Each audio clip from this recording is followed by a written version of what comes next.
Maligayang pagbabalik mga kasolid, trending ngayon, Casimiro, 2 times bagsak, Cuadro Alas nag-sorry, kahinaan ni Alas, target ni Saul Sanchez. Dating promoter at conditioning coach ng Angas ng Pinas, nakasuporta dito kay Saul Sanchez. Yan ang ating pag-uusapan mga kasolid, pero bago yan, isang like naman dyan. Para sa ating unang balita mga kasolid, MP promotion na President Mr. Sian at Memo Heredia, conditioning coach, tiwala sa lakas ng Angas ng Pinas at sinasabing ito nga si Casimiro ang posibleng tumalo sa halimaw ng Japan na si The Monster Naoya Inoue. Pero nung dati pa raw yan, nung nasa poder pa nila itong si Cuadro Alas, General Casimiro at nasa magandang training at kondisyon nga daw. Sa kasalukuyan nga ay kinukwestiyon ng MP promotion ang poor kondisyon at hindi magandang training nitong si Cuadro Alas, General Casimiro. At kung ngayon nga daw ilalaban itong si Angas ng Pinas dito sa halimaw ng Japan, 90% tatalunin lang ang ating kababayan.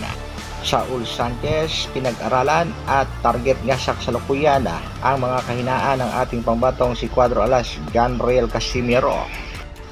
Marami nga daw nakitang butas sa ating pambatong si Alas, kaya itong si Saul Sanchez sinisigurado na ang kanyang panalo sa bansang Japan sa October 13.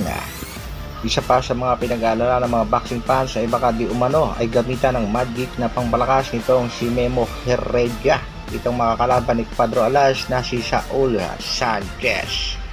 Kaya nararapat lamang na huwag magkumbiyansa ang Team Casimiro sa nalalapit na laban ng Angas ng Pinas. Sa kabilang balita naman mga kasolid, Cuadro Alas, General Casimiro naghingi ng sorry sa mga fans na gusto nga daw magpa-picture sa kanya during ng kanyang training, na lalong-lalo na sa kanyang pagja-jogging. Pag nasa trabaho talaga ako, pasensya na pag hindi talaga ako hihinto kasi kailangan talaga hindi ka hihinto sa training. Yun lang. So, sana maintindihan ng ibang tao, baka magalit sila na hindi ko hihinto kapag tatakbo ako. Hindi talaga ako. Samantala, trending sa kasalukuyan ang balitang Casimiro 2 times bagsak at talo sa bakbakan.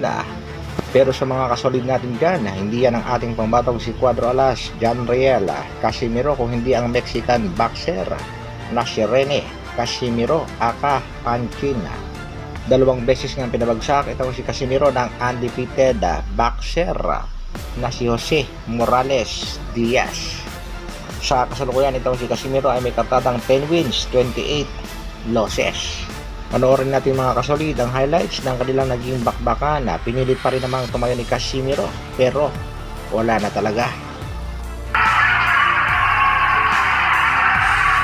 Si Casimiro. Tumayo pa po si Casimiro.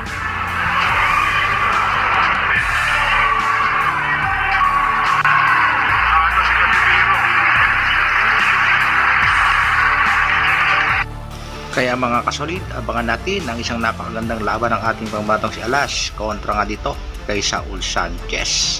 Hanggang dito na lang muna mga kasolid. Maraming salamat sa patuloy na pagsuporta at panonood. Isang like naman dyan, at sa mga bago, pa-share at subscribe ng ating video. Mabuhay, Dr. Alvin Vlogs. Brrrr.